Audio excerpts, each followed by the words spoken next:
En este video voy a explicar en qué consiste la ley de inferencia llamada Tollendo-Tollens. Bueno, la ley Tollendo-Tollens viene del latín que quiere decir negando niego. Es una ley de inferencia de la lógica simbólica, de la lógica proposicional, que dice que si tenemos una condicional y negamos el consecuente de esta condicional, entonces se niega el antecedente de la condicional. Se simboliza con sus iniciales, que sería TT. Veamos un ejemplo. Dice, en la premisa 1, si es de mañana, entonces el sol está en el este. La segunda premisa dice, el sol no está en el este. Por lo tanto, ¿cuál sería la conclusión? Que tampoco es de mañana, o sea, no es de mañana. Entonces, fíjense nomás cómo en este caso, negando el consecuente, se niega el antecedente que dice esta ley, tiene sentido en algo que sería cotidiano, ¿sí? Veámoslo en forma simbólica. ¿Cómo sería? Bien, la misma situación, si es de mañana, entonces el sol está en el este. Las proposiciones atómicas que se utilizan aquí son la proposición que voy a llamar A, sería es de mañana, es la primera afirmación, y la segunda proposición atómica sería la letra B, que simboliza a la proposición atómica el sol está en el este.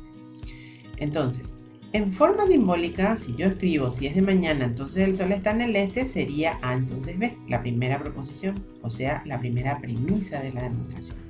Y la segunda es la afirmación que dice que el sol no está en el este, o sea, sería no B. Por lo tanto, negando el consecuente, o sea, negando B, niego el antecedente y me da como conclusión no A, aplicando Tollendo-Tollens entre las premisas 1 y 2.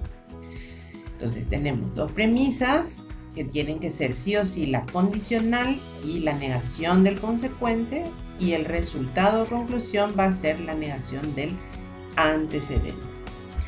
Bueno, veamos este ejemplo que tiene una pequeña diferencia. La premisa 1 dice no A, entonces B, y la premisa 2 dice no B.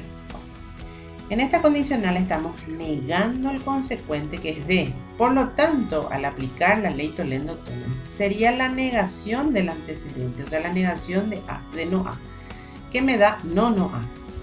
Pero tenemos la posibilidad de aplicar una ley llamada la ley de la doble negación, en donde transforma el no A en la proposición A. Ya que si ustedes piensan, fíjense nomás que al negar dos veces algo, estamos nuevamente afirmando esa proposición. Entonces, esto tiene sentido lógico, ¿sí? Si ustedes se ponen a pensar, decir, por ejemplo, no ocurre que no hace frío, entonces hace frío. ¿Sí? Esa sería la explicación de la doble negación. Veamos otro ejemplo. Acá dice A y C, entonces B. Y tengo la negación de B. Negando este consecuente, se va a negar el antecedente. Entonces, ¿cuál sería el resultado de aplicar Tollendo-Tollens? Sería no, entre paréntesis, la conjunción A y C. Tercer ejemplo. Dice C, entonces no B, y B. ¿Por qué dice B y no dice no B? Entonces, el hecho de tener B, que es lo contrario a no B, se considera como la negación, porque la negación es lo contrario. Entonces, negando este consecuente, da la negación del antecedente aplicando la ley Tollendo-Tollens. Y por último, fíjense, acá tenemos no A, entonces B o C.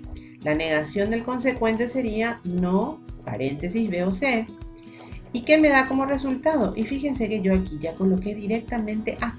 ¿Por qué? Porque se puede considerar que la negación de este antecedente, que ya era una negación de por sí no A, su negación sería lo contrario, o sea, en síntesis, la ley Tollendo-Tollens dice que negando el consecuente se niega el antecedente.